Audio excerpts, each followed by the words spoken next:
Bem-vindos à nossa nona e última aula. Foi uma jornada bem especial estar participando aqui com vocês, compartilhando os meus conhecimentos. Hoje é dia 8 de junho de 2020.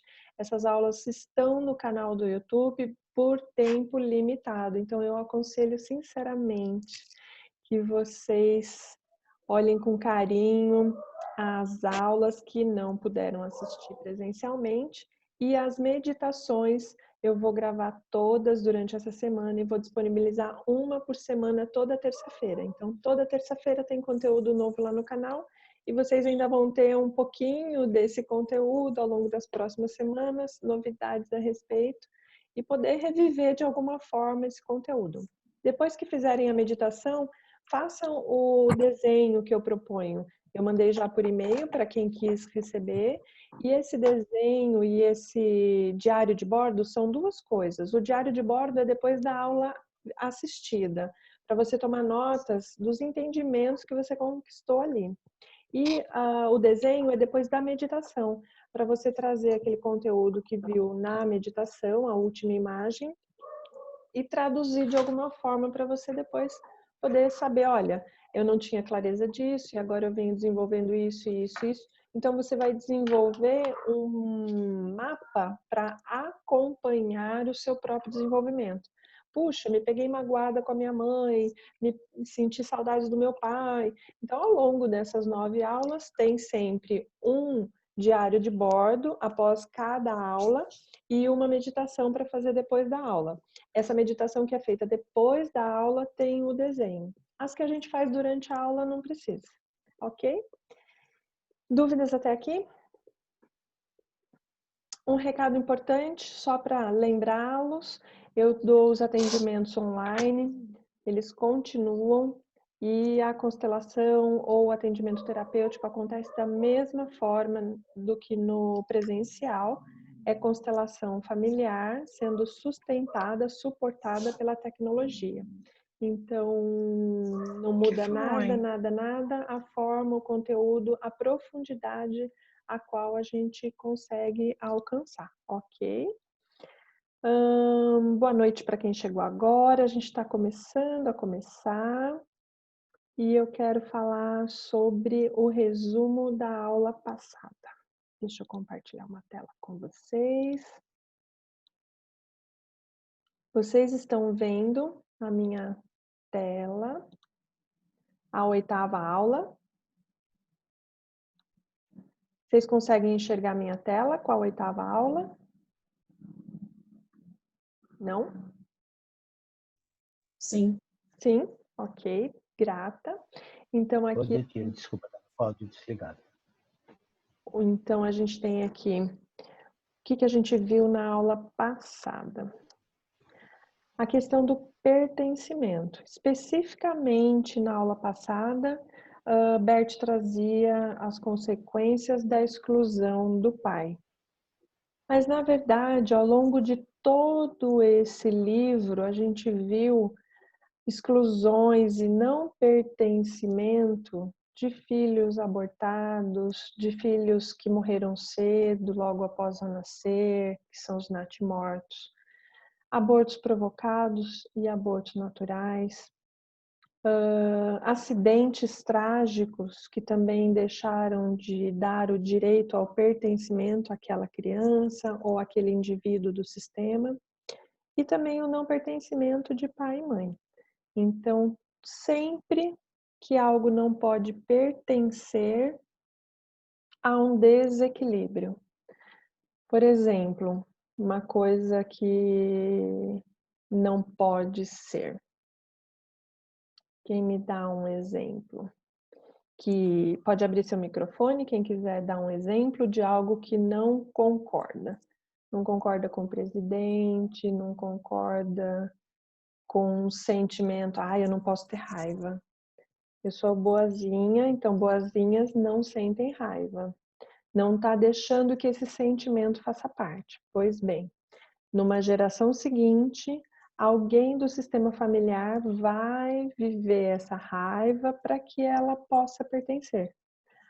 um bebê não nascido, uma ex-esposa, uma noiva abandonada, numa geração seguinte, o sistema vai encontrar uma forma de que isso seja reequilibrado, que aquela noiva seja pertencente. Como?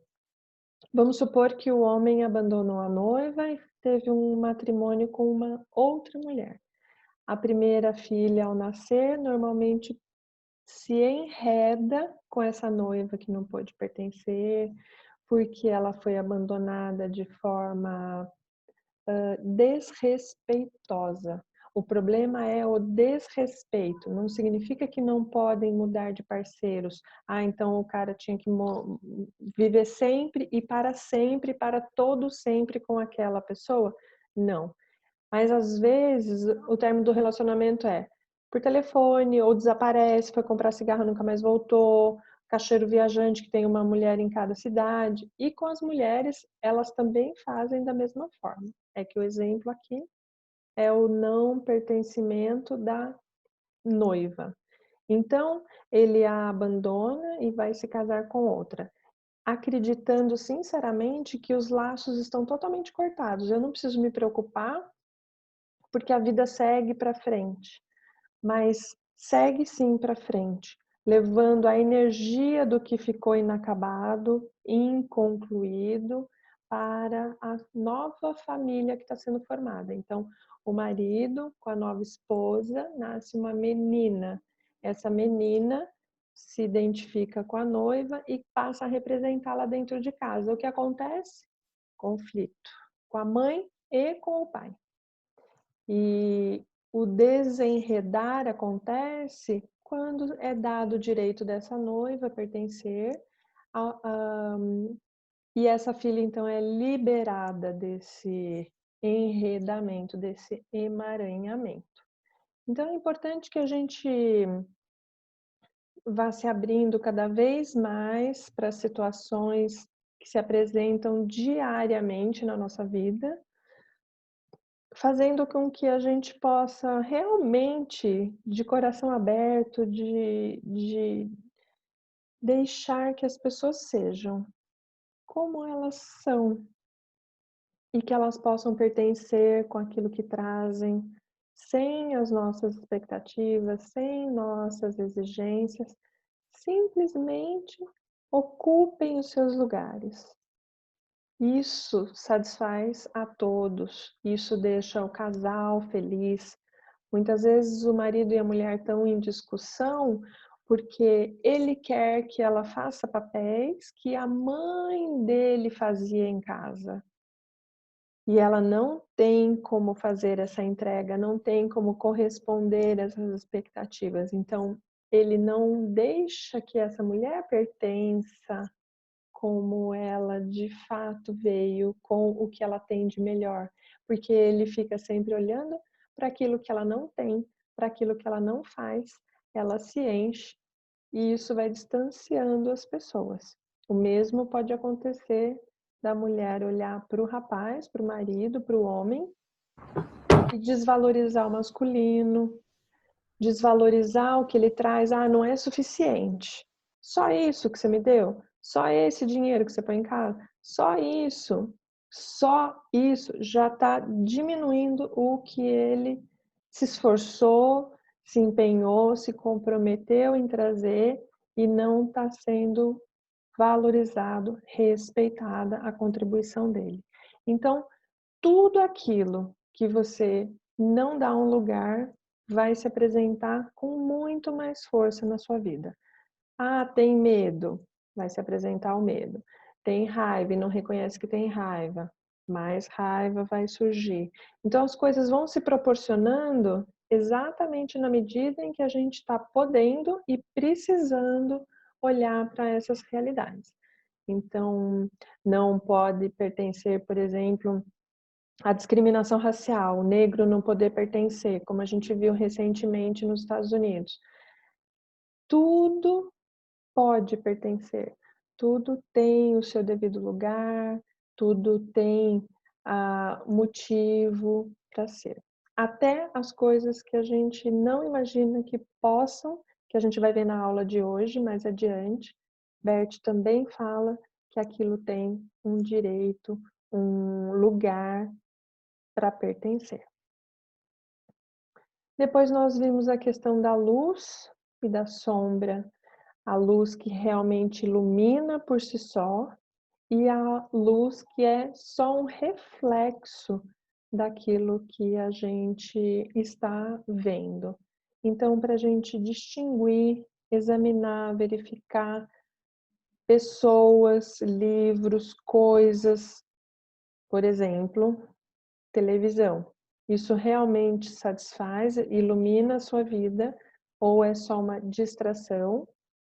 Pode ser um divertimento, uma distração, ou pode ser ainda uma coisa que diminui a sua vibração. Se o programa for de violência, etc., pode ainda diminuir a sua qualidade energética. Então, isso que eu estou me expondo, o quanto isso me alimenta, o quanto da minha luz eu compartilho com as outras pessoas, o quanto as outras pessoas têm luz para que eu possa ter certeza que esse é um bom caminho. É simples para a gente saber se aquilo realmente ilumina, como você se sente ao fazer aquilo. Ah, eu assisti 5 horas de televisão e saí cansada da frente da televisão. Não foi bom. Ah, eu assisti 5 horas de um curso e saí toda motivada, querendo, cheia de ideias, realizar, fazer. Isso é bom. Tá te motivando, levando para frente. Então, e o resultado do que foi feito foi positivo, então aquele é um bom caminho. Se o resultado daquilo não é bom, os frutos não são bons, não é luz verdadeira, não é algo que te alimenta de verdade. Dúvidas? Olha quanta gente chegou! Muito bem-vindos! Dúvidas até aqui? Regina, sempre é o primeiro filho ou primeira filha? Não necessariamente. Mas nos casos em que Bert passou por isso, e eu também já tive a oportunidade de constelar, e de pessoas bem próximas, eu perceber exatamente que era essa dinâmica que estava se apresentando, porque a terceira esposa não reconhecia o lugar da segunda esposa e queria que os filhos dela fossem tratados e educados como ela achava que deveria ser, a desordem acontece também. Então, não necessariamente, mas com frequência, quando o homem deixou uma noiva, ela estará representada na filha. Se a mulher deixou um noivo, esse noivo estará representado no filho. Ok? Agora eu quero fazer um exercício com vocês. Nós já tivemos muitos relacionamentos ou poucos relacionamentos, alguns relacionamentos, não importa muito a quantidade, mas eu acho oportuno agora nesse momento a gente escolher um desses ex-relacionamentos, uma dessas namoradas, esposas anteriores e fazer um pequeno exercício com eles. O que vocês acham? De acordo? Então vamos escolher um parceiro anterior ou uma parceira anterior. Vamos fechar os olhos por um instante. Imaginemos que ele ou ela está diante de você. E com os seus olhos internos, agora você olha para ele ou para ela.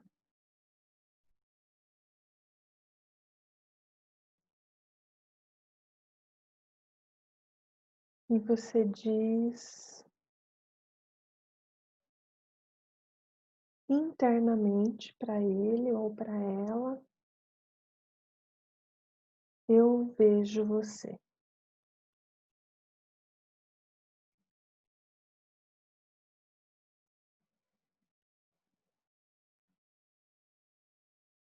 Repita até que seja sincero, que venha do coração. Chame-o pelo nome ou por um apelido.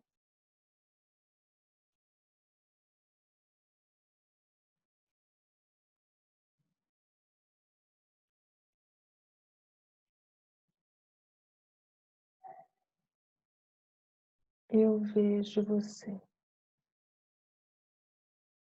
Você também faz parte. Assim como eu, você também.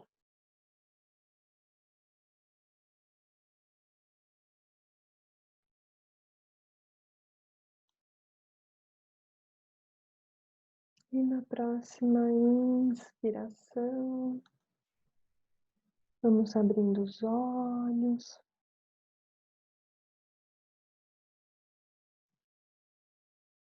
Sempre existem ex.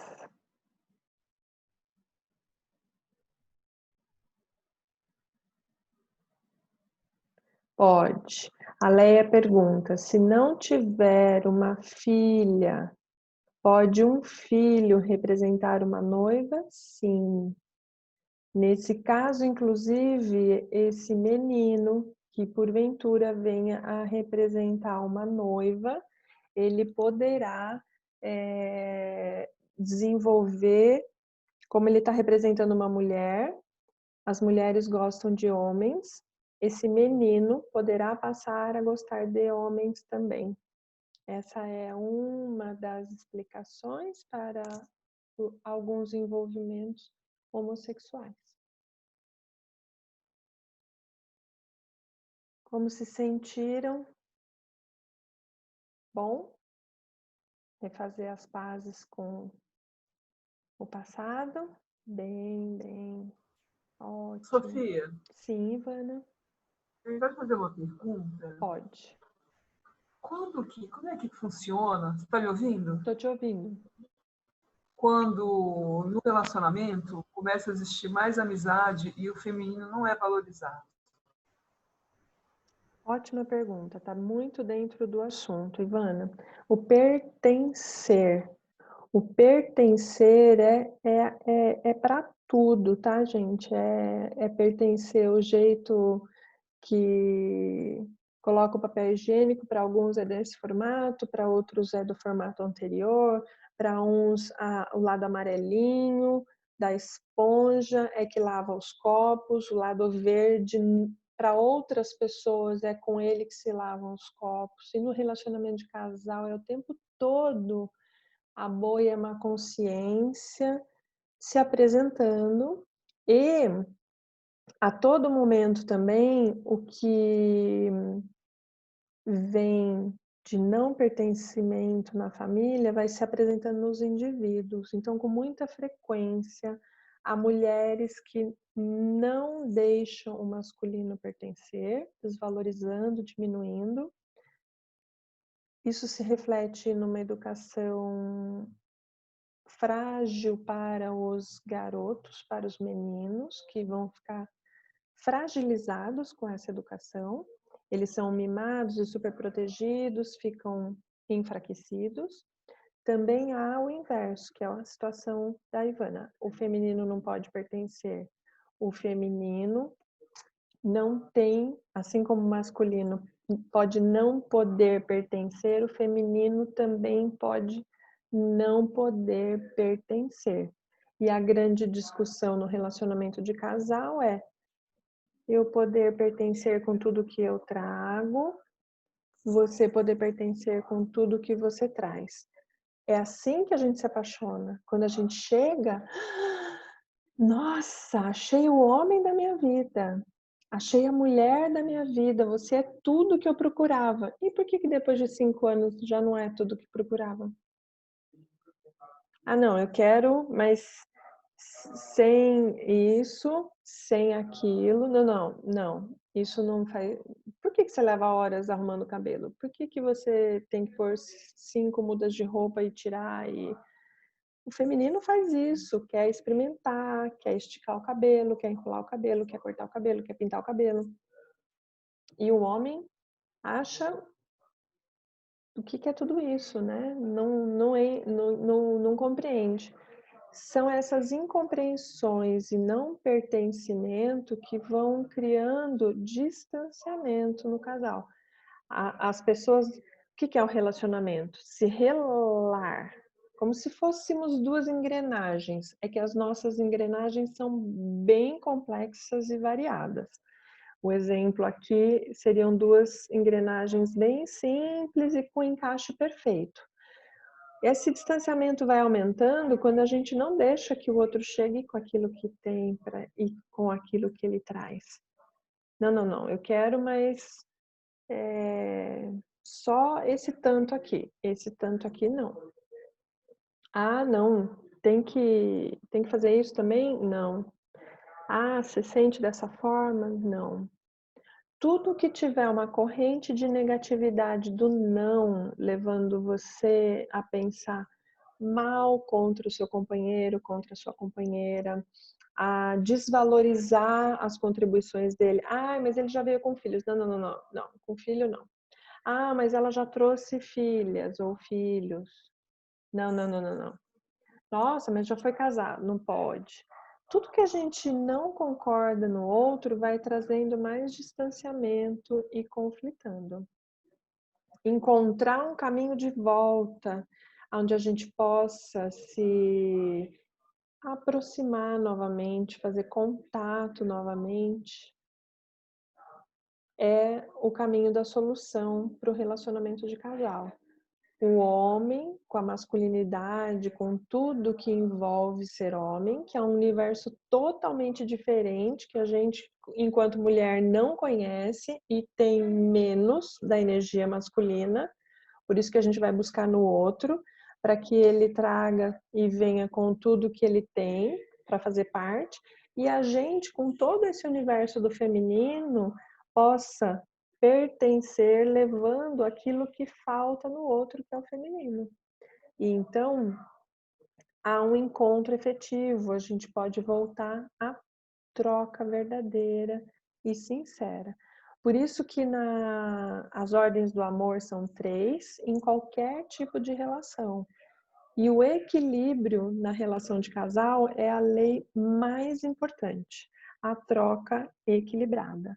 Se a parceira dá, oferece infraestrutura, casa, paga a faculdade do marido, estou colocando aqui um exemplo hipotético, a mulher dá muito, e o homem não consegue ou não quer dar tanto, essa relação vai ficando desigual, desequilibrada, distanciada.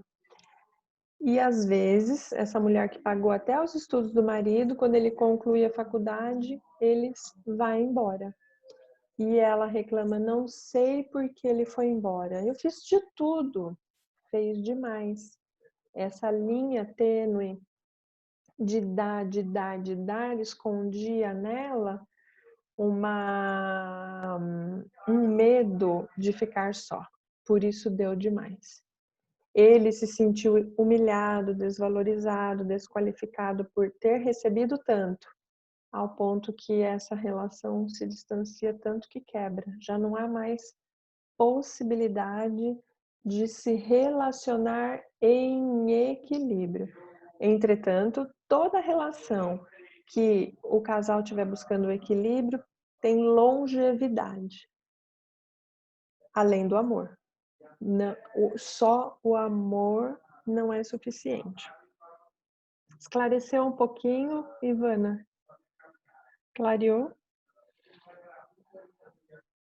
As 3 regras, Sofia, o que era? Você falou equilíbrio. Qual que eram as 3 regras? As 3 ordens do amor, o pertencimento. A primeira delas é o pertencimento. Tudo e todos têm o direito a pertencer. Filhos, vivos e mortos, irmãos, pai e mãe, os sogros. Quem não gosta da sogra e faz piadinha, essas piadinhas são bem nocivas. Na verdade, a gente faz as piadinhas rindo e brincando, mas elas estão distanciando parte do seu companheiro de você mesma. Então, elas acabam sendo bem nocivas. A hierarquia é a segunda ordem do amor, é respeito pelo lugar, pela ordem de chegada de cada um. Então, todos têm o direito a pertencer no seu lugar. É disso que trata a segunda ordem, bem resumidamente. E a terceira é o equilíbrio nas relações.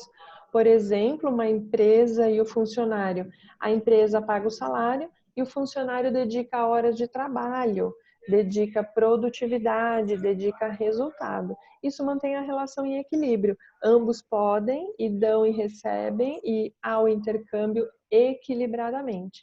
Então, isso dá longevidade para o contrato de trabalho. O homem e a mulher também. Inclusive nos relacionamentos abusivos, onde há violência doméstica, e algumas pessoas se perguntam assim, nossa, mas por que ela não vai embora?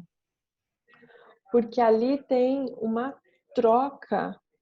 Se essa troca continua acontecendo, esse relacionamento continua acontecendo. Então, nós podemos escolher se queremos nos relacionar no positivo ou no negativo. É uma escolha nossa. De que forma você quer estar nesse ou naquele relacionamento. O João falou que não conseguiu meditar, não sabia em quem pensar, fiquei meio perturbado. João, foram muitas namoradas, João? Tá tudo certo. Você pode fazer o seguinte, João, tirar uns minutinhos depois da nossa aula e meditar olhando para cada uma das parceiras. Não precisa ser uma só, não precisa ser um parceiro só. Fica uns minutinhos ali dedicado a olhar para todos os parceiros. Ah, não me lembro do nome. Ah, mas você lembra um apelido? Ah, não me lembro muito bem da fisionomia dele. Não tem problema. Dedica um tanto de tempo ali para você sintonizar nessas pessoas. Andréia pergunta, e quando o masculino não pertence em uma família basicamente de mulheres, o que acontece com as mulheres e com as gerações? Ótima pergunta, Andréia. E na pergunta já está parte da solução. Bert sempre nos lembra que a solução está dentro do problema. Uma família basicamente de mulheres. Então, nessa família, quem são consideradas são as mulheres. Mas não há possibilidade de ter uma família somente de mulheres. Então, aqui já se vê traços da exclusão do masculino. É imprescindível que haja o material do homem e o material da mulher para gerar os filhos, as filhas e perpetuar as gerações. Então, a inclusão, Andréa, de toda a ordem é o primeiro caminho. Reconhecer que esses homens fazem parte, cada um na sua idade, no seu contexto, com maior dificuldade ou menor dificuldade. E a gente pode reconhecer também que a gente se relacionou, por exemplo, o papai pode estar sendo excluído nesse caso. A gente pode observar que muitas vezes a gente se relacionou com o papai através das lentes dos olhos da mamãe. A gente se relacionou com o vovô, pai da mamãe, e com o vovô, pai do papai, a partir dos olhos e das lentes de como andava a temperatura do relacionamento da mamãe com esses homens. Não é verdade? Ah, não gosto do meu sogro. Não, filha, você não vai no colo do vovô, não pode. Sentar no colo do vovô nunca, é proibido. Distanciou, diminuiu, não deixou pertencer. E era um toque, não era... Era um carinho de avô, não era algo malicioso. Então, mas na dúvida, como já houveram coisas no sistema familiar, não, nunca, não pode. Ou porque a mãe não está bem com o sogro, ou porque a mãe não está bem com o seu próprio pai, ou não está bem com o seu marido. ela distancia os filhos dessas pessoas, fazendo com que o masculino vá sendo desvalorizado. O que acontece depois? Essa menina, quando cresce, vai ter dificuldades no relacionamento de casal. Ou vai ter dificuldade de encontrar um parceiro, ou de encontrar e de permanecer casada. E se ela encontrar, ficar casada, o sexo vai ser difícil. Não, não pode tocar, não é assim, ai, não gosto. Então, a intimidade fica difícil. Ela não pode ter intimidade com o próprio pai, uma intimidade de pai e filha, de pegar no colo, de receber um carinho, de um cafuné, uma coisa inocente. Tudo isso vai distanciando homens e mulheres. E, na verdade, o pertencer é a gente pegar o caminho de volta. Deixa eu me interessar mais aqui. Por que será que ele lava a louça desse jeito? Por que será que ele sempre cozinha dessa forma? Por que ela faz desse jeito? Ah, na família dele, na tradição, é assim. Entendi agora. Mas eu prefiro sem esse condimento na comida. Tá bom, podemos fazer às vezes assim, às vezes assim, e a gente vai construindo juntos um caminho do meio onde homens e mulheres podem pertencer. Hoje eu cozinho, então vai ser de acordo com a tradição da minha família e das mulheres, e depois você cozinha e vai ser de acordo com a tradição da sua família, e a gente vai gostando e desgostando e apreciando e podendo e dando lugar para que tudo isso pertença.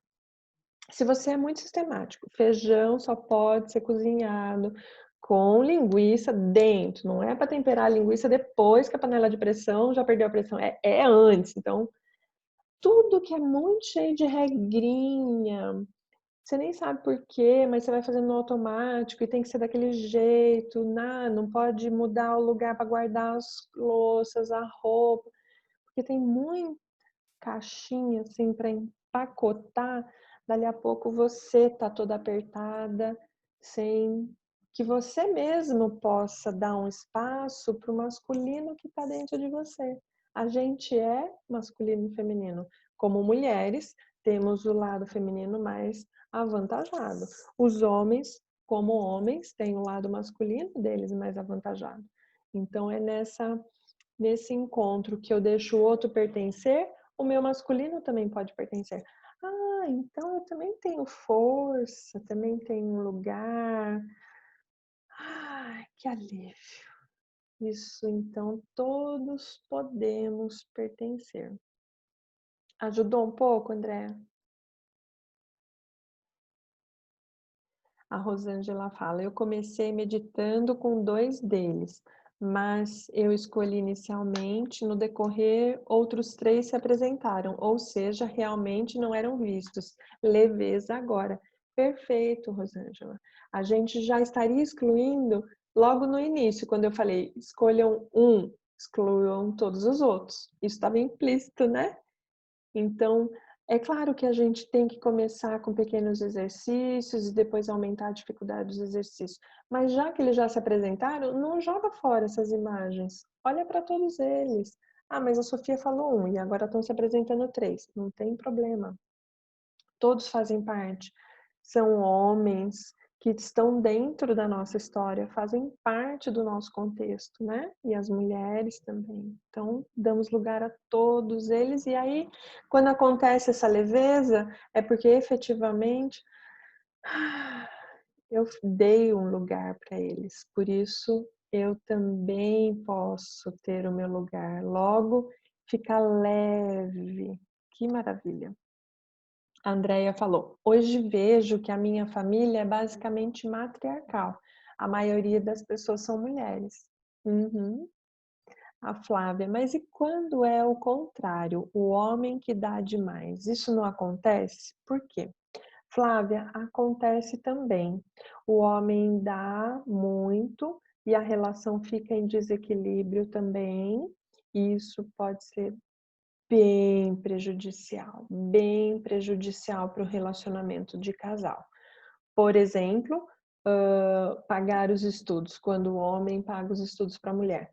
Ah, ele foi suportado pela mulher, que ficou em casa cuidando dos filhos, enquanto ele foi fazer carreira, trabalhou, se desenvolveu, ganhou dinheiro.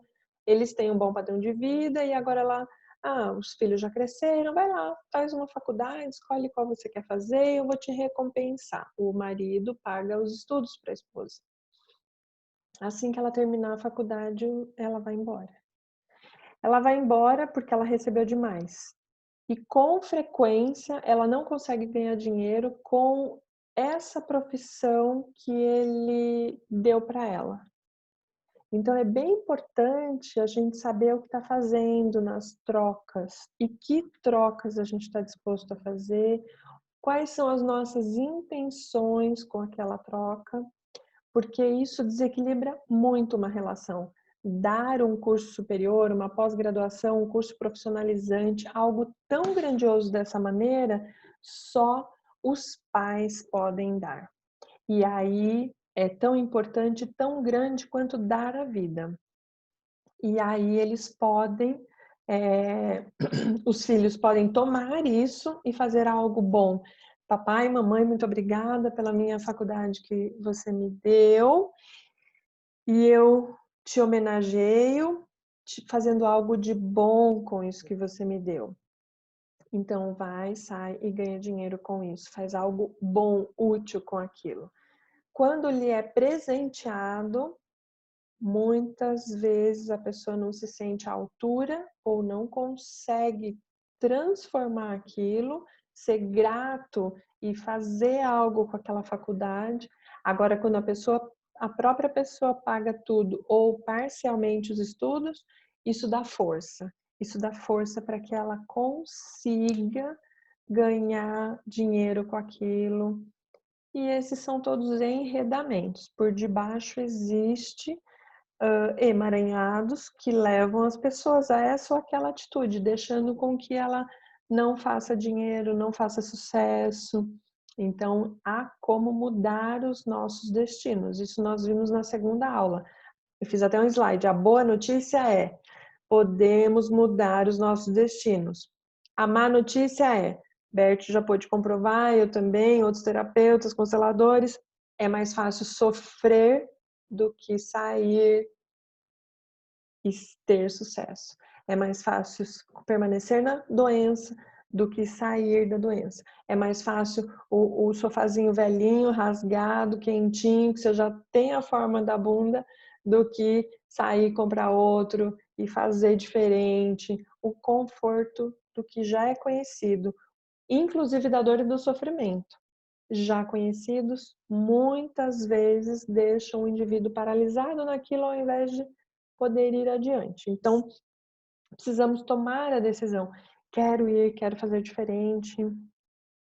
A Andrea falou, faz todo sentido. A Janaína, Sofia, todos os casos de homossexualidade são como nesse caso da substituição que você falou da noiva ou do noivo? Não, Jana. Cada caso vai ser um caso.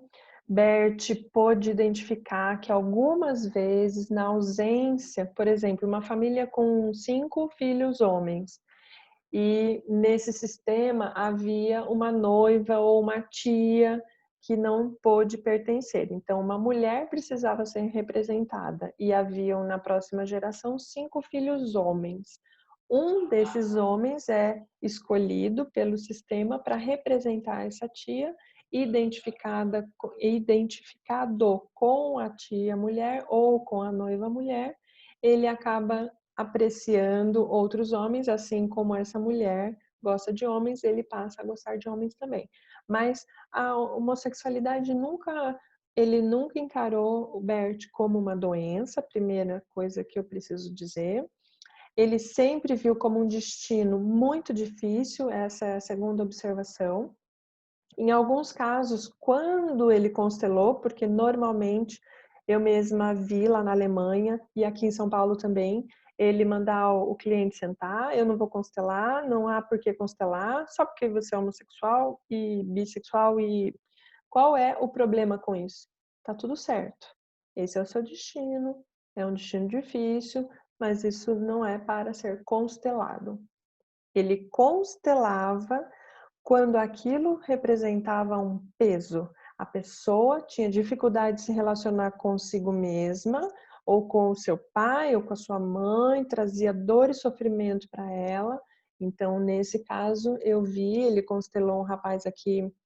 O rapaz era de Curitiba, nós estávamos aqui em São Paulo, e um dos professores da Hellinger foi o peso da homossexualidade, e é um homem que pesa em torno de 130 quilos. E foi escolhido para representar o peso desse cliente com a homossexualidade.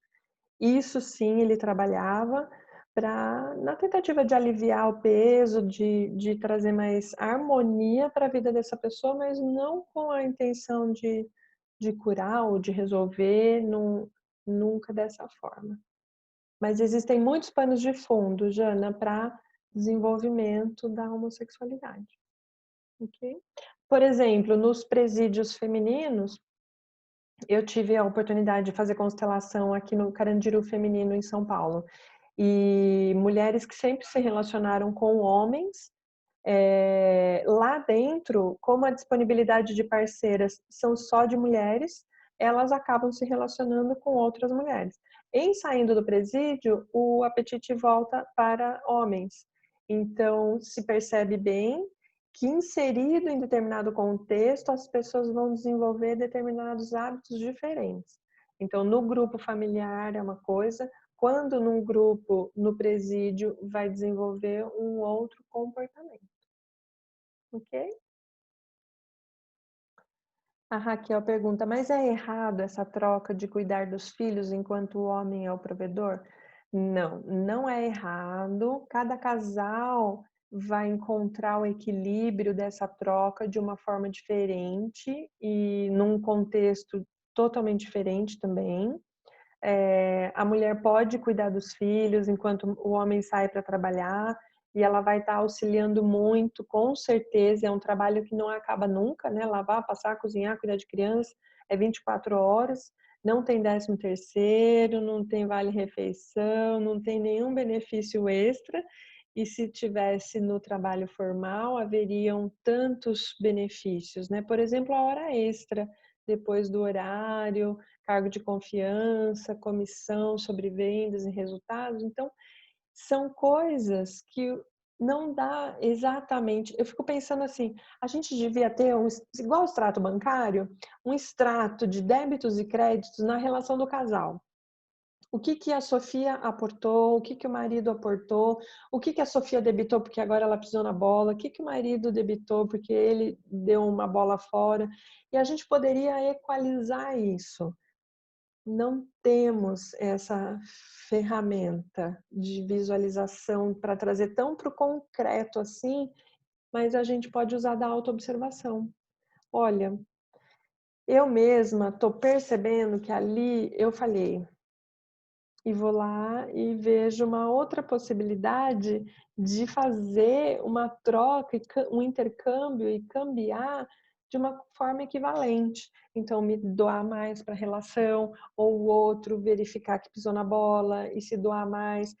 Agora, normalmente, quando os dois ou um dos dois está reclamando que o outro não está dando, eu queria mais amor, eu queria mais carinho, e ele não me olha, não me dá atenção.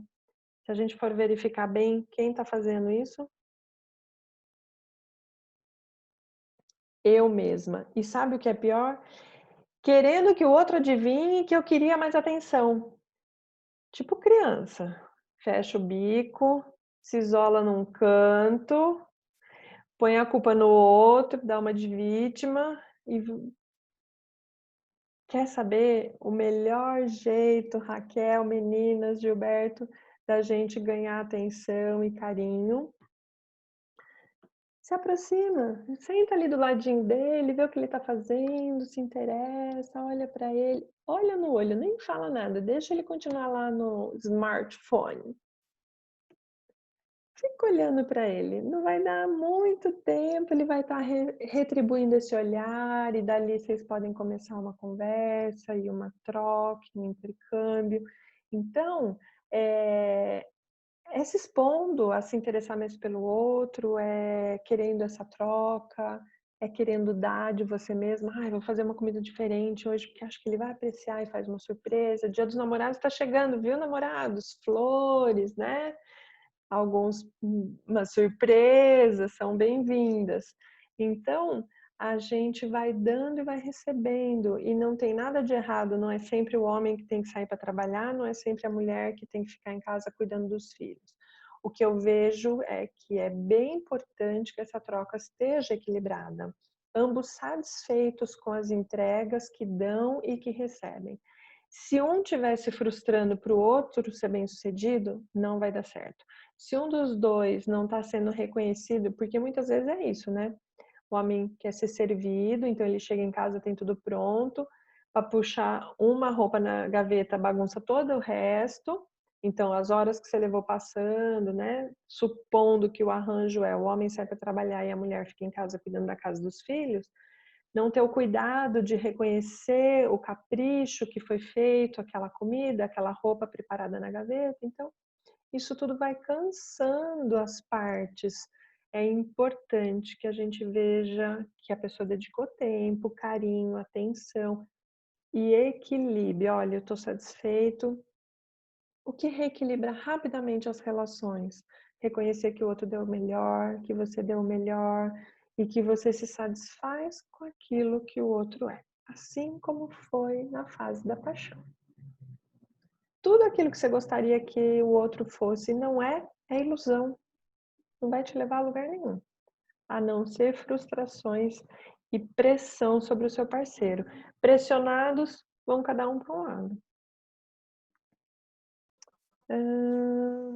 Seria ótimo, a Tayamara tá falando, seria ótimo, né? É o melhor dos mundos. Podemos ir para o próximo passo? Estão prontas? Estão prontos? Vamos para professora Janaína Lima. Eu passo a palavra à senhora. Oi, gente, boa noite.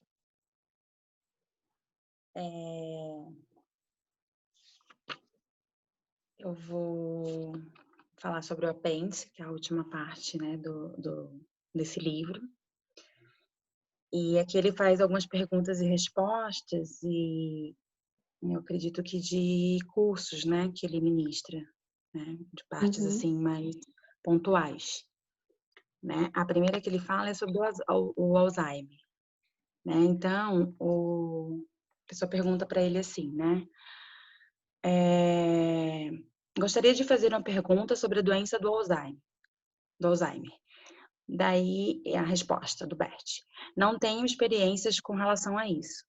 Quando a doença do Alzheimer está presente, ela toma seu curso. Ela decorre como destino. Não posso dizer mais que isso. Aí ele pergunta, você tem uma questão em particular? Daí o homem responde, minha pergunta é se, como no caso do Alzheimer, podemos trabalhar da forma que vimos aqui nas constelações familiares. Por trás dessa pergunta, Bert responde, existe a ideia que com a constelação podemos curar doenças. No caso de muitas doenças, isso é verdade, mas neste caso atuam forças que não estão em nossas mãos. Do contrário, as pessoas viriam até mim como se estivessem indo a um médico. Isso não é possível. Estou apenas conectado com outro movimento. Sigo-me até onde ele me guia. Quando ele não me guia, paro. Não posso tomar nada nas minhas próprias mãos. Eu achei bem legal, assim, né? Eu acho bem interessante o Bert, o tamanho da humildade dele, né? Que ele está sempre se colocando nesse lugar, né? Que ele só vai até onde ele é concedido a ele, né? Ele não ultrapassa esse lugar. Daí o homem fala, né? Compreendi isso muito bem. Mas mesmo assim, pergunto, é possível trabalhar para amenizar a situação, sem ser presunçoso a ponto de querer curar essa doença? Daí Bert, imagino que ele deu uma respirada e fala, ele não desiste. Né? Daí então o homem se recolhe. Que eu vejo então aqui que ele deixa claro, né, que existem situações que é maior do que o que ele pode agir. Né? Não sei se a Sofia quer completar Sim, alguma coisa. é isso mesmo, Jana. No caso do Alzheimer, no caso do câncer, na verdade, em todas as doenças, ele começa esse livro falando da busca da cura do corpo físico, buscar o médico, para o médico cuidar de vírus e bactérias, costurar as feridas, auxiliar na cicatrização, lavar as mãos. Então, ele, primeiro de tudo, é a medicina, é o uso dos recursos médicos, e tudo que ele acrescenta nos outros capítulos é partindo do pressuposto que a medicina também faz parte, também pertence, e que algumas vezes, com a ajuda das constelações, as doenças físicas que começam na alma, isso ele comprova, toda doença está dentro do sistema, na grande alma. Ela, então, depois se fixa no corpo. Mas a gente vai só tratar com constelação? Não. Vai tratar com a medicina e com a constelação quando necessário. Ah, a constelação vai curar todos os males? É um milagre? Algumas vezes acontece como um milagre, uma graça divina, e cura completamente, inexplicavelmente, a pessoa deixa de ter câncer. E nas próximas gerações seguintes não ocorre o câncer também. Isso é uma possibilidade, mas não é a partir desse lugar que Bert começa uma constelação. É para amenizar uma dor, amenizar um sofrimento, para levar mais compreensão, normalmente, de que esse é o destino da pessoa e não quer mudar o destino da pessoa, mas colocar a pessoa em mais conformidade. Isso vai atenuar suas feridas? Então, vamos trabalhar esse tema. E do lugar dele, e não do lugar do médico, é que ele então conduz uma constelação, levando em consideração que o paciente pode morrer ou pode demorar muito com aquela doença, mas nunca vem cá que eu vou cuidar de você, vou curar você. Isso seria se colocar acima de Deus. E contra isso, ele todos os tópicos que ele aborda de sair do seu lugar e de brincar de Deus é desastroso. Por exemplo, inseminação artificial é uma das coisas que ele chama de brincar de Deus. Bom, bem feito. Agora tá aí com a criança muito problemática, porque é filho de uma inseminação artificial, que não conhece o pai, porque o pai é um doador de espermas para o mundo inteiro. Olha a complexidade da onde a pessoa se envolveu. Esse filho sente falta dos irmãos. Quantos são os irmãos? Em que lugar entre os irmãos ele está? Como saber? Eu nem conheço o pai dele. Isso, então, é, por exemplo, brincar de Deus. Bert nunca sai do seu lugar, é sempre concentramento, uma humildade, uma coisa incrível vê-lo trabalhando.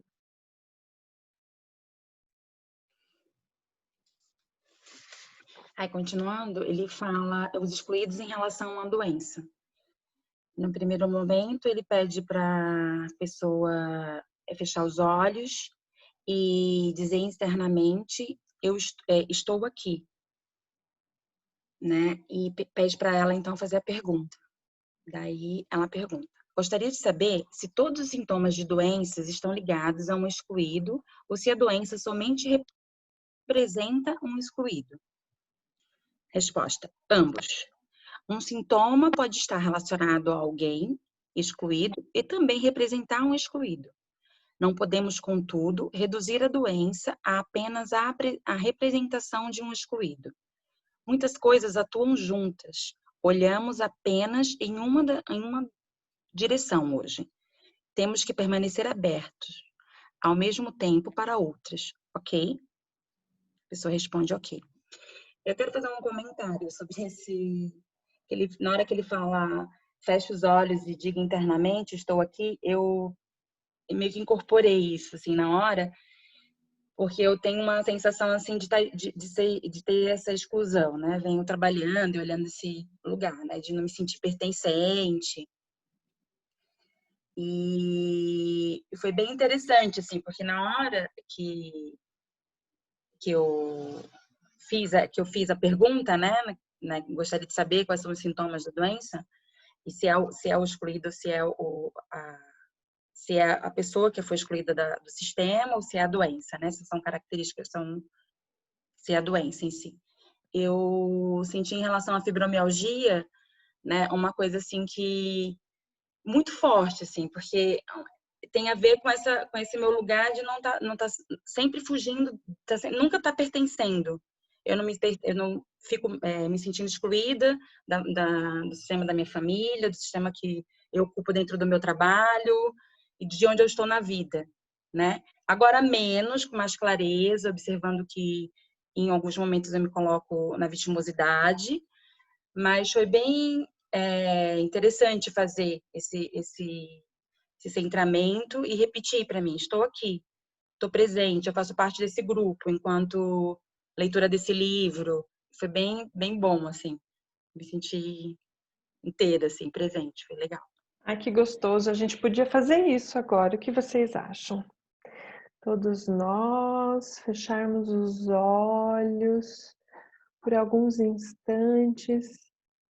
Deixe que alguém se apresente na sua frente.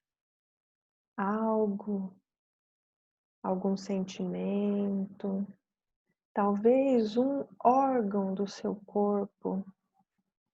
Espere para que ele se apresente. Aquiete-se. Abra a boca e deixe todo o ar sair dos pulmões. Relaxe e inspire pelo nariz. Alguém quer ser visto agora. Deixe os pensamentos passarem. Não se identifique com nenhum dos pensamentos, sem adivinhações.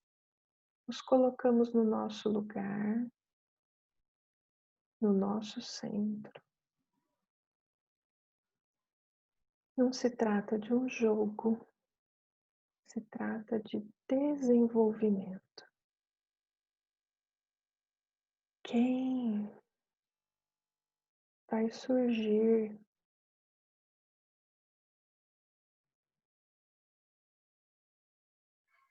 Diga agora, de dentro do seu chakra cardíaco: eu estou aqui.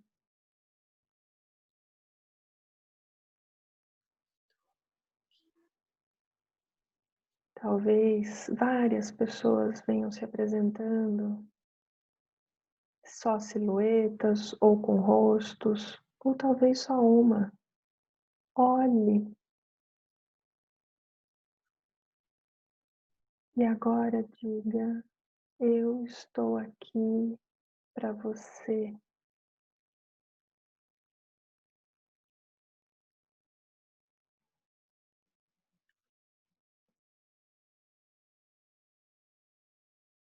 Mais pessoas se apresentaram. Anseiam por serem vistos, por serem vistas há muito tempo. Por que não podem pertencer? Porque você não concorda com a conduta sexual delas? Porque trazem tatuagens? Porque se drogam? Porque usam do sexo e da bebida? Independente daquilo que você acha, acredita ou concorda, se é certo ou se é errado, todas essas pessoas fazem parte da sua história, do seu trabalho, do seu círculo de amigos, da sua igreja. E fazem parte com tudo que trazem com elas. Agora mais gente ainda se apresenta.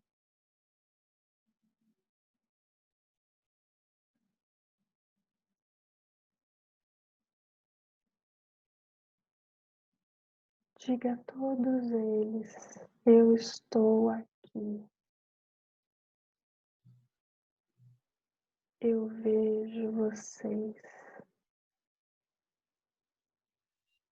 Vocês também fazem parte, assim como eu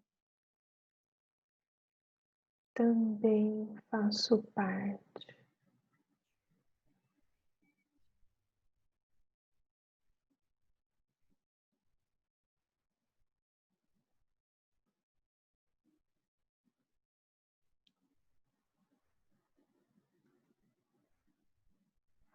Abram a boca, deixe todo o ar sair e na próxima inspiração, vamos abrindo os olhos, voltando para o momento presente.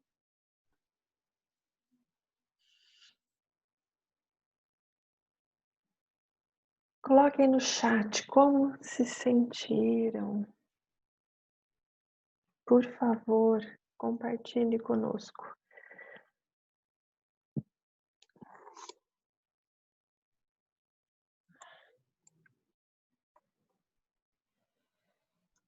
Jana, você pode continuar?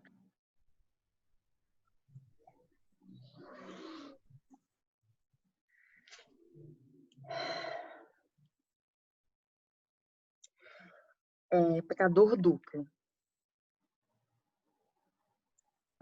A pergunta: o que existe para curar?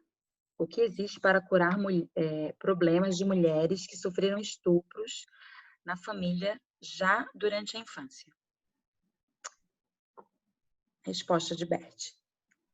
Direi algo provocante. Quem precisa de cura, acima de tudo? Quem se irrita com isso? Esses são os piores ofensores. Aí ele olha para a pessoa que faz a pergunta e comenta que percebe que ela está melhor. A pessoa concorda que se sente melhor. Aqui trata-se de uma ideia sobre a sexualidade que não reconhece que todas as formas de sexualidade constituem movimentos divinos. Todas as experiências sexuais são experiências divinas. Se concordamos com isso, consideramos toda experiência sexual como estando a serviço da vida. Quando alguém tem a presunção de dizer isso é ruim, ele se coloca no lugar de Deus. Todavia, sem amor. Por isso, as consequências dessas afirmações e julgamentos são ruins. É preciso muita coragem para se voltar contra tais pessoas e colocá-las em seu lugar. Aí, novamente, ele olha para a pessoa que faz a pergunta e comenta. Eu vejo que você está ainda melhor. Novamente, ela ri. Porém, ainda quero dizer algo. Ao dizê-lo, estou na melhor das companhias, na companhia de Jesus. Ao dizê-lo, estou na melhor das companhias, na companhia de Jesus. Ele me mostrou como se lida com isso. Ele pergunta para o grupo, devo contá-la a vocês? Todo o grupo concorda. Vocês conhecem a história, mas não o pano de fundo exato. Vou lhe contar a história. Ele fala para a mulher. Ela ri e concorda com a cabeça. Jesus veio do Monte das Oliveiras e entrou no templo. Então, os escribas e fariseus trouxeram uma mulher até ele. Disseram, ela foi pega cometendo adultério. Disseram a Jesus, está escrito na lei que ela deve ser apedrejada. E o que fez Jesus? Ele se abaixou, sem olhar para nenhum deles, e começou a escrever na areia. Porém, eles não desistiram. Aqui existem 2 tipos de pecadores. A primeira pecadora é uma adúltera, a dita adúltera. Os outros também são pecadores. De que tipo? São assassinos, desejam matar uma pessoa. Agora compare os dois, ele fala para a mulher que fez a pergunta. Adúltera e os ditos justos. Um justo que se considera justo é, em sua alma, quase sempre um assassino. Novamente, ele faz a pergunta para a mulher. Como você está agora? E ela ri alto. Mas a história ainda continua. Os justos não desistiam. Então, Jesus se levantou e disse a eles: aquele que dentre vós estiver sem pecado, que atire a primeira pedra. Então, se abaixou novamente e ficou escrevendo na areia. Então, eles se afastaram, um após o outro. Primeiro, os mais velhos. Após alguns instantes, Jesus se levantou novamente e viu que não havia mais ninguém ali. Então, ele perguntou à mulher: ninguém lhe condenou? Ela disse: ninguém, Senhor, ninguém. Eu também não, disse Jesus. E essa é a história.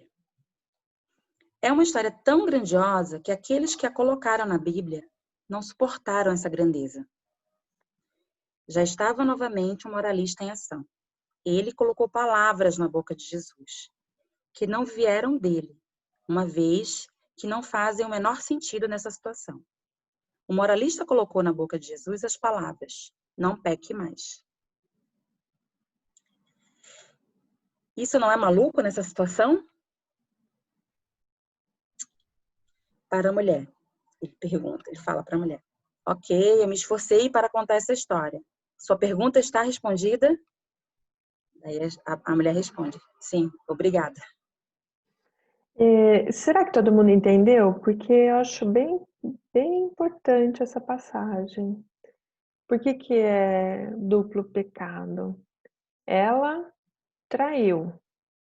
E os outros, em busca de fazer justiça, estavam se tornando justiceiros e assassinos. Essa é a primeira parte da história, por assim dizer. Então, não acho certo, o pai está espancando a criança. E aí vai lá para impedir o pai que espanca a criança, a pessoa se torna um agressor também, porque vai entrar com violência, o pai não está violento. Entra com violência, agora ele se vê no direito de bater mais do que o pai estava batendo. Então, que caminho é esse para trazer paz? O que é efetivamente? E aí a gente tem comunicação não violenta e várias ferramentas para a gente não entrar e se perceber que está entrando, recuar. Ela fez o melhor que ela podia, ele fez o melhor que ele podia. E aí Beth continua, né? Quando no final da história, vai, não peques mais. O grau de entendimento do Bert com o conhecimento de teologia, filosofia e pedagogia e as experiências com a constelação fenomenológicas, ele, ao ler a Bíblia, tem outro entendimento. Isso aqui não saiu da boca de Jesus. Então, dá para ver bem quando que é o que a gente viu na aula passada. O que é luz e o que só brilha. Até aqui, Bert viu luz. Nessa frase, não tem luz, não é de Jesus. Vai, não peques mais. Jesus sabe que está pecando, né? A gente está errando. O pecar é se distanciar do alvo certo. A gente não está fazendo ainda, se não está fazendo o certo, está fazendo o errado. Porque ainda não está sabendo fazer o certo. Jesus sabe. Então ele compreende a pecadora, o assassino, o abusador de crianças, tudo o resto. Então é justificável, pode fazer? Não, a gente tem a autorresponsabilidade. Então, nesse pequeno trecho, tem tudo isso embutido de Bert. É luz de verdade. O que Bert escreve é luz que ilumina profundamente. Obrigada, Jana. Prosseguindo, tem um tópico falando sobre doenças genéticas. Então, uma pessoa faz a pergunta, né? Que gostaria de saber mais sobre as doenças genéticas. Ele faz um comentário, né? A pessoa que faz a pergunta, que se há nesse aspecto algo novo em comparação ao ano 2000, quando você ainda falava dos ancestrais. Não das vidas passadas, mas sim dos ancestrais. Nos últimos tempos, você vem falando mais sobre as vidas passadas e não tanto sobre os ancestrais. A Beth comenta que fala de ambos. E aí ele fala em seguida, existem indicações que o DNA seja modificável. Alguém que está no grupo concorda, né, com a cabeça, faz um sinal que sim, provavelmente é um médico que faz essa concordância. Ele também está sujeito a um movimento criativo do espírito, né, que além das indicações que o DNA seja modificável, ele também está sujeito a movimentos criativos do espírito. Por isso, encaram a doença genética da mesma forma que qualquer outra doença. Deixam-me guiar por um movimento do espírito, sem ter curiosidade quanto ao que isso trará. Então, o homem retorna, né? Ou seja, tratar tais situações simplesmente como doenças do sistema? Tome isso como uma situação por trás da qual atua um amor do espírito por aquele que possui a doença. Aí eu sou bastante cuidadoso. Permaneço na devoção, sem agir de forma arrogante. Utilizarei isso no exercício com uma boa percepção, com uma percepção criativa. Você pode imaginar isso? Farei isso com um pequeno exercício com você. O que acontece se deixarmos de fora a palavra genética?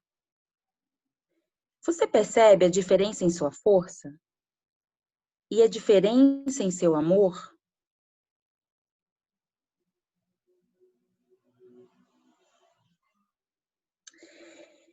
Eu paro para pensar nisso, porque na hora eu fiquei assim,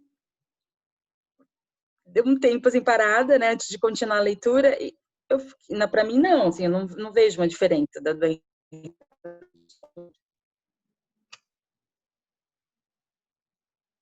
Sua internet está cortando, não estou te ouvindo, Jana. Um minutinho. Desculpa, é que entrou uma ligação. Tá. E atrapalhou aqui, eu tô falando pelo celular. Oi, desculpa, gente. Se você puder repetir. E aí, após o homem pensar um pouco, por um longo tempo, né, ele pergunta para o...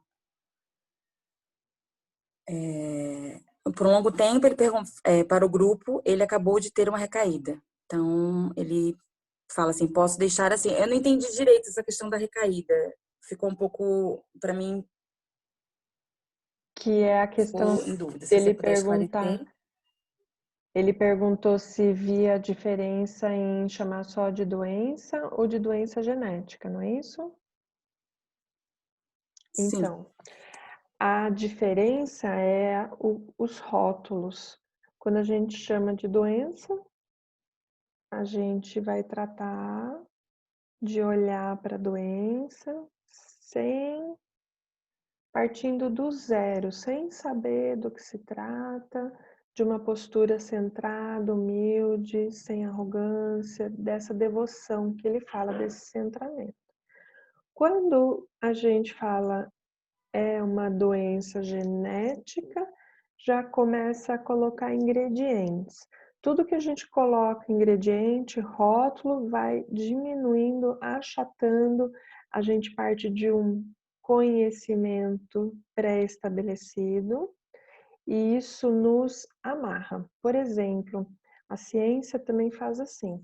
Encontra um novo vírus, vai checar em todas as fórmulas se os antibióticos e anti-inflamatórios conhecidos são capazes de combater. Você tem uma ideia de fazer não sei o que, você vai checar se aquela ideia se adapta a você, Então a gente pega uma coisa totalmente nova e enfia num paradigma antigo.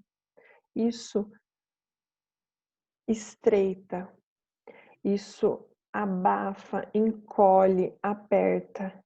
O que Bert pede da gente que seja ampliado o olhar, que nós nos abrimos para aquilo, que a gente se expõe sem intenções. Não, eu já sei que é doença genética, já sei que o marido traiu, já sei que não sei o quê, já sei que não sei o quê. Sempre que você, até por isso ele nunca perguntava nada para os clientes, o mínimo necessário antes de começar a trabalhar. Por quê?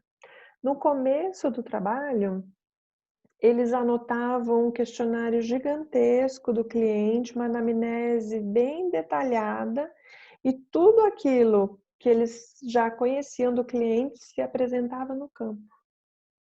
Não. Agora a gente quer partir do nada para olhar realmente para a solução, para olhar em que direção isso olha. Então, menos é mais. É sem intenções, sem saber se é isso, se é aquilo, se é aquele outro. Menos. Menos arrogância, menos interferência. Tanto que nas novas constelações familiares, que são o último grau das constelações onde ele chegou, nem cliente tinha. Muitas vezes não se elegia um cliente só, porque estava trabalhando com todo o grupo ali da plateia, e também não se elegiam os papéis, você vai ser o pai, você vai ser a mãe, você vai ser a doença. Não. Ele seguia os movimentos, e ali surgia um país, surgia uma guerra, surgiam acontecimentos históricos do planeta.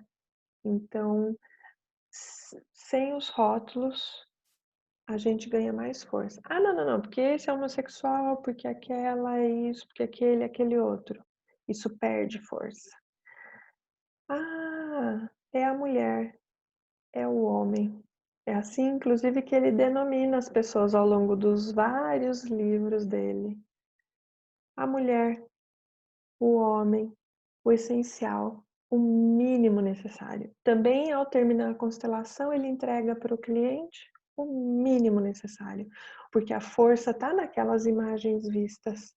Então, ele deixa que a pessoa vá para casa com todas aquelas imagens e faça o que ela quiser daquilo. Às vezes, aparecia do casal ficar junto.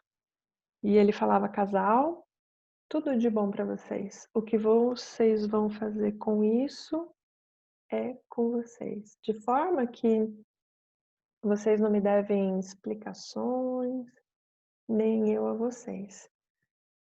Sem rótulos, sem excessos, sem exageros, a gente tem mais força.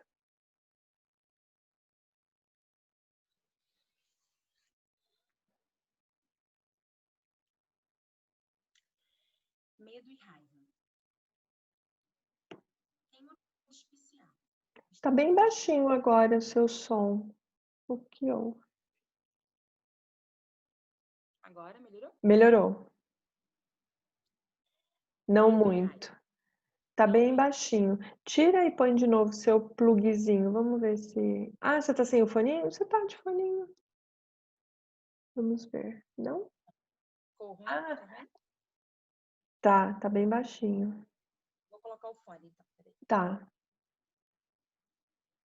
Enquanto isso, eu vou lendo as observações aqui do chat. A Milena falou: se a inseminação for espermatozoide do marido e óvulo da mulher, isso é melhor, Milena. A Vivi voltou da meditação emocionada. A Andrea disse: mesmo com uma respiração profunda, sentiu o coração acelerado.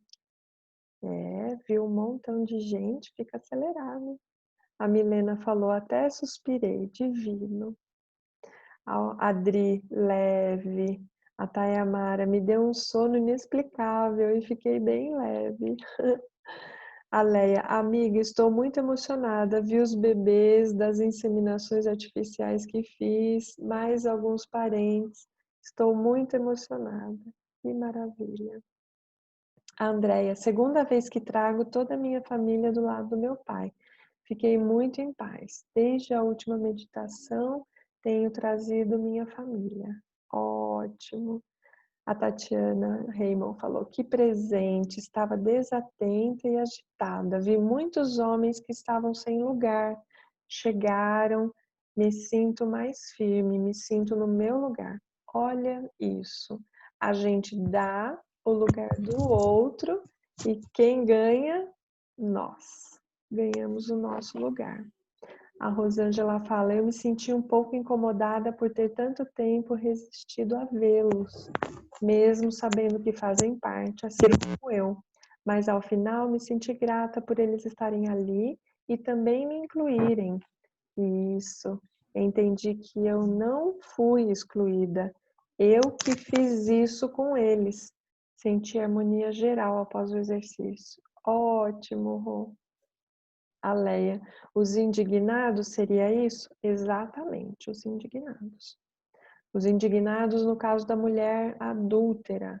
Toda vez que vocês ficarem indignados com alguma coisa, se observarem bem, estão reproduzindo esse comportamento. Não vai resolver o problema, efetivamente ficar indignado não resolve, e se colocam acima dos outros. A Tayamara: esse exemplo é como a reflexão de Bert Hellinger, que foi postado domingo no YouTube, no canal Hellinger. Isso mesmo. Sem lamento. Eu publiquei no meu Facebook hoje, também gostei muito. A Leia falou: Sofia, não entendi esse movimento criativo do espírito. Vou falar sobre ele mais à frente, já já. A Andréia colocou: peço desculpas em ter que sair, amanhã termino de concluir. Meu agradecimento mais profundo a todos que estiveram comigo aqui, gratidão a Sofia, à equipe e a todos que estavam aqui. Até breve e desejo muitas felicidades. Ah, obrigada, Andréia, para você também. Gratidão, Milena. Vamos ver o seu áudio, Jana, se tá Melhorou? Uau, muito. Tá melhor? Muito grata. Medo e raiva. Uhum. Tem uma pergunta especial. Está tudo misturado, mas tentarei formular. São duas emoções que se misturam muito e são muito intensas. O medo e a raiva simultaneamente, no mesmo instante. A Beth responde: é a mesma coisa. Muitas vezes, o medo é a defesa da raiva. Com medo, nos protegemos da nossa agressão. Ou seja, ame o seu medo. Não sei se posso falar tudo, porque uma pessoa é boa, muitas vezes, para poder esconder sua agressão. Vocês estão acompanhando? Quando sabemos disso, somos bons de uma forma mais humilde. Aí a pessoa que faz a pergunta pede para dar um exemplo. Não sei se posso contar isso. É uma experiência que vivenciei. Responde que sim. É uma experiência bastante simples, na verdade, mas muito marcante para mim. A eutanásia de um cachorro. Desde então, sempre penso nisso. Aí ele pergunta: era seu o cachorro? Resposta: o cachorro era da minha mãe. Isso possui consequências extensas para você, porque você amava o cachorro. Você o amava. Ela concorda, com o rosto transfigurado. O cachorro está do seu lado e diz obrigado. Ela concorda com a cabeça e sorri. A Beth pergunta: tá tudo bem? Aí ela agradece. Prossigo? Uhum. Por favor. Em seguida, ele fala da eutanásia. Ele comenta sobre um curso que ele dá em Sevilha, em que alguém pergunta se pode ajudar um doente grave a morrer, caso este pedisse. Aí ele responde: existem situações nas quais talvez seja certo fazer isso. Depois, ele comenta com a sua esposa, Sofia. Aí ela conta para ele que uma vez tiveram um cachorro que ficou muito doente. Aí ela ficou pensando se deveria sacrificá-lo. E perguntou diversas vezes para o cachorro: devo ou não? Aí o cachorro responde que não. Quando aquilo se tornou realmente pesado para o cachorro, ela o sacrificou. E isso assombrou sua alma durante um ano inteiro. E ela percebeu que não podia ter feito aquilo. Numa situação similar, mais tarde, ela deixou que o cachorro tivesse sua própria morte. Essa é a postura básica a ser tomada aqui. Concordamos que cada um tenha a sua própria morte. Apenas sua própria morte é capaz de consumá-lo. Nesse mesmo curso em Sevilha, surgiu durante uma constelação uma situação na qual satisfazer esse desejo de alguém podia ser a coisa certa a ser feita. Contudo, nunca por piedade, e sim em sintonia com a alma da pessoa e com a prontidão para experimentar por si mesmo o que aquilo custa a ela. Então, talvez seja adequado. Expliquei isso com mais detalhes, pois temos posturas diferentes perante a nossa morte e a morte de outras pessoas. Todos são levados à morte por uma força, por uma outra força. Ela assume o comando, independente do que a morte venha a nos custar. Nossa morte e a morte dos outros. Prossigo? Sim. Movimento do espírito, os movimentos do espírito. Gostaria de dizer algo sobre os movimentos de conhecimento do espírito. O passado. Possuímos várias ideias, segundo as quais nos orientamos. Por exemplo, determinadas ideias sobre uma doença, determinadas ideias sobre a nossa vida e sobre a duração da nossa vida. Também possuímos imagens definidas sobre a organização de uma empresa, imagens definidas do passado, nos mostram a forma como o passado atua sobre o presente. Considerar que para cada problema existe uma causa específica, uma origem, um movimento básico, bastante difundido, seguido por todos nós em nosso trabalho. Muitas vezes, realmente se apresenta uma origem determinada. E qual é o efeito disso? Somos controlados por essa ideia. Por exemplo, quando interpretamos algo no sentido de isso tem a ver com aquilo, isso faz com que sejamos controlados conforme algo passado.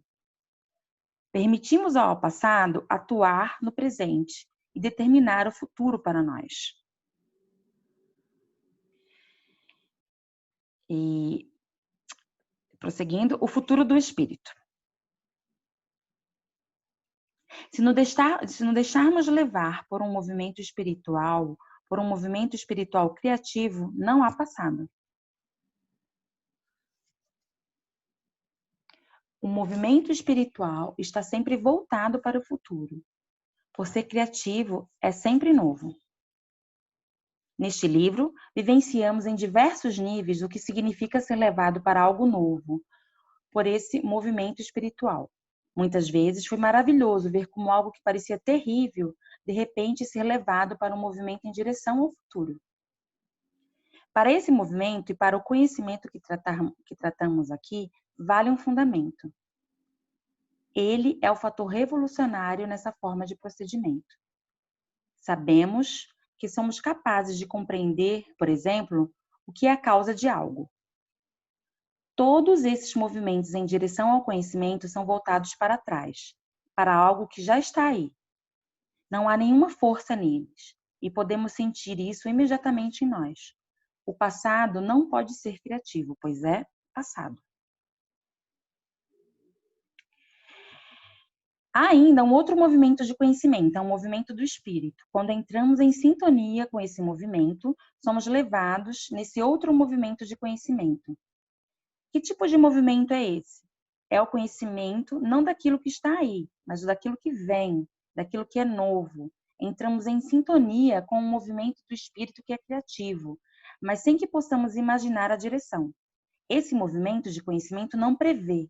Ele possui um destino que desejamos ou possamos alcançar a partir de nós. Como entramos em sintonia com esse movimento? Como ele se movimenta? Ele nos movimenta até o próximo passo, apenas até o próximo passo. Assim, criativo significa ainda não sei de nada, mas de repente possui o conhecimento até o próximo passo. Apenas até o próximo passo. Assim, caminhar com o espírito significa, para nós, se entregar totalmente a um movimento, sem saber para onde ele vai. Somos guiados de um movimento para o outro. Essa entrega é glorificação, é a entrega total a um movimento criativo, no qual nossas barreiras são destruídas e no qual nos dissolvemos nesse outro movimento. Nesse movimento, tudo é bom, tudo leva adiante. O resultado, quando seguimos esse movimento, é o amor. Demais, né? Demais de profundo, demais de lindo. Grata, Janaína. Eu acho que você, aqui do meu ponto de vista, leva muito jeito para ser professora. Talvez por isso você trabalhe na escola. Fica a dica. Toda amorosa, contando, toda doce. Não sei, né? Quem sabe? Eu vou acrescentar muito pouco ao que a Janaína falou, porque foi muito bela a explanação. Vocês veem a minha tela? Vocês veem a minha tela? Sim, sim. Agora vi. Sim. Ok. Então vamos lá. Tcharam. Arrumando aqui. Aqui, Bert, essa sessão de perguntas e respostas me lembrou 2014, quando eu estive lá na Alemanha. Eu vou todos os anos, é bem especial estar lá com Sophie, com a equipe deles.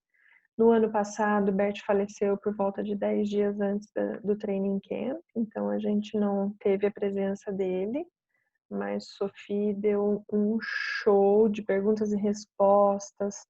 Teve também o Dr. Rogol fazendo análise de scripts e outros docentes da escola fazendo meditações, o campo de amor que se formou, tem tudo a ver com os movimentos do espírito, o legado que ele deixa, Sophie e os outros docentes da escola Hellinger levam adiante exatamente, essencialmente, a partir das premissas que ele deixou.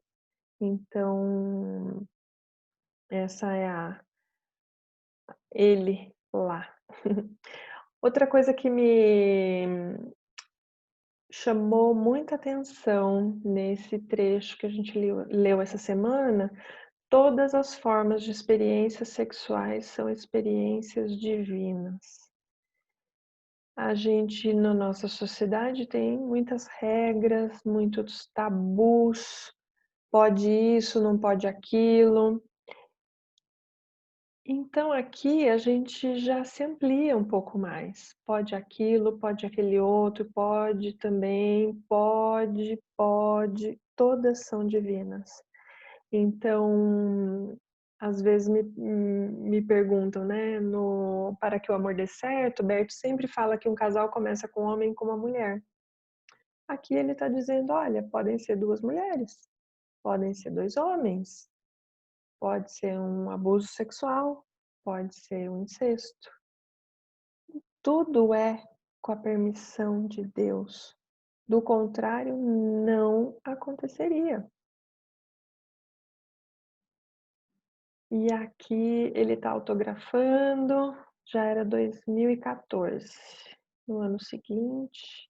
Poucas vezes ele autografou livros e foi uma honra para mim estar lá e aprender direto da fonte. Bem feliz de ter podido. Esse ano não vai ter, se alguém tiver interesse em ir, este ano não vai ter Training Camp em outubro. Ele foi transferido para abril do ano que vem, final de abril, começo de maio. Eu vou levar um grupo de brasileiros que queiram estar lá. Como eu já fui 6 ou 7 vezes, eu conheço os hotéis, restaurantes, onde se faz compras, que lugares vamos visitar, passear. turistar e trabalhar também sobre nós, né? Porque durante o dia a gente fica nos seminários e depois a gente turista, sai para jantar e sai para passear. Não tenho nada assim para acrescentar. A Janaína foi bem precisa em todas as explicações e a não ser essa postura do movimento do espírito, né? Ele só vai até o próximo passo, sem querer a cura do doente, sem querer a punição, sem querer justiça, sem arrogância, nessa postura de devoção e de estar a serviço da vida. Olha, ainda não sei de nada, mas de repente possuo o conhecimento para o próximo passo. Apenas para o próximo passo. Nesse movimento tudo é bom, tudo leva adiante. O resultado, quando seguimos esse movimento, encontramos o amor. Do contrário, o que é? É o ansioso que está lá no futuro, na expectativa de que aconteça. Ai, quero sair desse emprego, quero mudar de trabalho, quero não sei o quê, numa coisa que ainda não é. Ou então o saudosista que está vivendo deprimido do passado. Ah, mas o bom mesmo era quando eu trabalhava no Bamerindos, sabe? Eu comecei a trabalhar lá no Bamerindos. Nossa, 25 anos atrás. E algumas pessoas ficam assim. Eu estou dando um exemplo hipotético, mas acontece, ó. Eu atendo em consultório muitas pessoas que estão muito lá no futuro ou muito lá no passado. Não estão no momento presente, não conseguem estar nessa conexão com o próprio corpo e nessa conexão com o divino e adentrar a esse movimento criativo. A Leia tinha perguntado o que é esse movimento do espírito. É entrar na concordância com essa vida, na totalidade que ela se proporciona, com tudo que ela traz. Com o abusador, com o justiceiro, com aquele pai que abandona a criança, com a mãe que bate na criança, com todas as coisas que a gente não concorda e vai passando a concordar, porque reconhece que aquilo também faz parte. Até então era só apontando o dedo, né? Na família do outro, isso acontece assim. Na família do outro, opa, aqui também tem, ó. Em casa também tem. O alcoólatra tem também. Mãe solteira tem também. E quem sou eu para achar que tá errado ou que tá certo? Eu, do meu lugar, dou um lugar para que tudo isso possa pertencer e me sintonizo com essa grande alma, que lá na primeira aula, o que era? Era o sol, tinha a lâmpada, nós, com a nossa ânima, animamos a lâmpada por dentro e por fora, o conjunto de lâmpadas do sistema familiar, vinculados pela corrente elétrica que liga todas as lâmpadas. Isso forma uma aura da grande família, todos que estão lá se submetem a uma luz ainda maior, que é a luz do sol. Estar em sintonia com o amor criativo, com o espírito criativo, com os movimentos do espírito, é entrar em sintonia com a luz do sol. Tá de noite é hora de dormir, tá de dia é hora de acordar. Agora é hora de plantar, agora é hora de colher. Não, você nem plantou, você já está querendo colher. Quem que já fez isso aqui? Assim, ó. Várias vezes. Nem terminei o livro, mas já estou querendo dar aula do livro. A gente faz isso a todo momento, tá muito lá na frente, mas se eu não estou podendo dar ainda, me recolho, deixo as coisas germinarem, cresce, a minha luz aumenta. Agora eu posso dar um pouco de luz também. Olha, eu não sei tudo, mas dentro daquelas coisas que eu já percebo, acho que se a gente ficar no nosso lugar, se sintonizar com amor, a gente vai ter sempre um dia novo. Quem que tá de saco cheio de todos os dias serem iguais, de trabalhar de casa, de não sair de casa, de... Se a gente colocar amor nesses mesmos dias que são todos iguais, eles vão se tornar todos diferentes. Porque hoje eu vou fazer uma outra coisa, um jeito mais carinhoso, vou depositar uma atenção especial para o marido já não vai ser o mesmo. Eu estou dando algo novo, eu estou dando um input novo, ele vai retribuir de uma nova maneira também. Agora, se eu sempre for indiferente, vou colher indiferença, né? Jana, muito grata pela sua explicação, muito linda.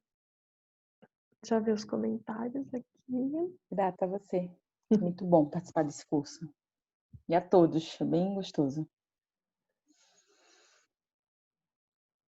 A Diana falou, ainda está difícil entender essas questões de abuso e incesto. Sim, Diana. Não é algo simples de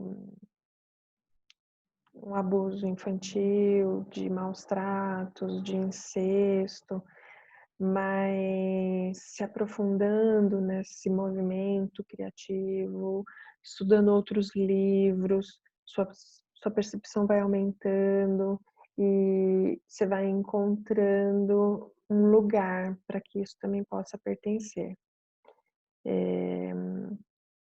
Isso tudo também são experiências divinas, permitidas por Deus. Então, o assassino, o abusador, todos eles também. A Rosângela falou, eu também. O Pablo é a Diana. Regina disse, Sofia, também preciso me ausentar. Muita gratidão pelo aprendizado e por tua disponibilidade de nos repassar tantos conhecimentos. Grata pela oportunidade de ter a audiência de todos vocês para eu poder compartilhar os meus conhecimentos. A Andrea falou, Sofia, muito obrigada por me ajudar a caminhar. Seu carinho e conhecimento me ajudam a fazer movimentos e a querer buscar. Ai, fico feliz. A Rosângela, gratidão a todos, obrigada a todos por estarem aqui. No livro Profunda Simplicidade, de Will Schutz, ele fala sobre o estupro, muito forte. Eu não conheço. A Adri falou, vou sentir falta desse grupo maravilhoso, que vocês tenham uma vida plena com muito amor. Muito obrigada, Sofia, muito carinho por você. E agora, o que faremos? KKKK. Vamos ter um ao vivo, Diana, pessoal, vamos ter um presencial. Eu espero que seja em outubro. Eu acredito sinceramente, aliás, hoje eu tive uma excelente notícia falando com a Elza Piacentini, ela falou que já estão desenvolvendo uma vacina. Eu não fico assistindo o jornal todo dia, porque eu fico envolta numa energia muito de sofrimento, de muita morte. Eu sei que já são no Brasil 35 mil mortos e que o sofrimento e a morte de todas essas pessoas não serão em vão. Nós todos estamos ganhando um grau de concentração, de meditação, de desenvolvimento, advindo desse momento de recolhimento. Então, vamos tirar muitos bons frutos desse período. E uma forma de homenagear esses mortos é fazendo algo de bom com o tempo que nós ainda temos, ao invés de entrar na dor e no sofrimento deles. Então eu não fico assistindo muitas notícias para não me contagiar com a dor e o sofrimento deles. E aí a Elza me disse que já estão desenvolvendo uma vacina, alguns brasileiros, cerca de 5 mil, já se disponibilizaram para os testes iniciais. Há uma grande probabilidade da gente estar em breve, né, tendo acesso a isso e poder voltar a um novo normal. A gente não será mais os mesmos, nunca mais, e vamos ser mais responsáveis. Eu vejo que isso, a higiene está mudando, a autorresponsabilidade, a autoobservação, dedicando mais tempo para o autoconhecimento, por exemplo. Então, a gente vai ter grandes frutos disso tudo. Eu fico feliz de poder contribuir com isso que fizemos. Aqui foi uma grande construção e para mim foi maravilhoso estar com vocês. E eu espero que a gente possa experienciar isso tudo no campo. Fazer a constelação, vivenciar, fazer exercício. O que nós vamos ver no presencial é totalmente complementar ao que a gente viu no livro. A gente não vai ficar repassando o que vimos aqui, a gente vai fazer coisas novas para tratar dessas lacunas que ainda faltam preencher. Como é que a gente pode dar um lugar para o abusador? Como é que a gente pode, ainda o que está faltando, olhar para tudo isso, tá? A Leia falou, grata amiga, a cada curso sinto que minha mochila vai ficando mais leve. Yes! Sofia, sem palavras pela dedicação e carinho. Até quando as aulas estarão disponíveis no YouTube? Com certeza até 15/6. E toda semana eu vou soltar uma meditação. Eu estou devendo a 3 em diante para vocês. Então, o que faremos na próxima semana? A meditação número 3, na semana seguinte a 4, 5, 6. Tem 2 exercícios complementares. Um é o diário de bordo. Após cada aula dessas 9 aulas, faça o diário de bordo para você acompanhar o seu desenvolvimento. Olha, agora eu tenho mais uma compreensão sobre isso, mais uma compreensão sobre aquilo. Após as meditações, tem um desenho. Eu sugiro que façam um desenho, também enviei por e-mail para vocês. Esse desenho vai retratando as coisas que estão emergindo do subconsciente. Gratidão por todos, muita gratidão e que venha o próximo livro. Eba, em breve. Qual será o próximo livro? Olha, são tantos e tão interessantes. A gente tem de pedagogia, tem de casal, tem de empresas. A gente podia fazer uma enquete lá no grupo do WhatsApp, tem cerca de 100 pessoas. Vamos colocar lá e fazer um rankingzinho. Que tema? Casal, empresas, profissão, sucesso, dinheiro. Oba, gratidão, muito aprendizado, muito obrigada por tudo, amor, paz e luz para ti. Obrigada e para todos vocês também. Seria legal a gente ir fazendo algo para ficar aquecido dentro desse tema. Concordo, sinto que abri coisas bem importantes e que podem ser encaminhadas e concluídas em outubro. Com certeza, Diana. Vamos sim manter. Quem quiser me mandar o roleplay, ou melhor, o diário de bordo por e-mail, eu vou corrigir e dar uma devolutiva. E a mesma coisa para os desenhos, tem significado esses desenhos, a gente pode ir interpretando esses desenhos até outubro, além das meditações semanais. Gratidão, amiga, muito maravilhoso aprender com você nessa caminhada. Muito amor, paz, muito obrigada, foi muito incrível, estou super impactada, as aulas ficaram disponíveis até 15/6. Um trecho de um poema que escrevi antes de constelar com a Sofia. Quando estiveres na mais alta frequência, vibre. Vibre por ti, por mim. Peça a cura, peça o sorriso, peça a calma no seu coração. Vibre pela cura das feridas, vibre por dias felizes, por apertos de mão, por um abraço e uma oração. Troque seu julgamento por palavras de amor ao vento. Ai, que lindo, Andréia. Adri, eu não vivo mais sem o Instituto Sofia Mateus, gratidão eterna. A Rosângela, não te largo mais. O Gilberto, Sofia, se você permitir, podemos fazer a pesquisa no Google e mostrar os indicadores. Olha aí, toda ajuda é bem-vinda, Gilberto. Se você estiver podendo organizar isso, vai ser ótimo. Andréia, não te largo mais. Gratidão a todos, foi maravilhoso, um presentão mesmo, beijos. Não te largo, hashtag não te largo mais, Sofia. Obrigada, Paula. Caroline, Sofia, nossa, isso que queria falar, meus desenhos são tão abstratos. Então, eu estou organizando um conteúdo, eu já fiz isso numa aula de pedagogia, onde eu trouxe elementos, os alunos desenharam, e eu trouxe significado oculto daqueles desenhos para eles. Foi muito rico, então isso também está em linha de produção para sair um curso, Interprete os Desenhos. Sofia, nossa, isso que queria falar, os meus desenhos, não te largo mais, Sofia.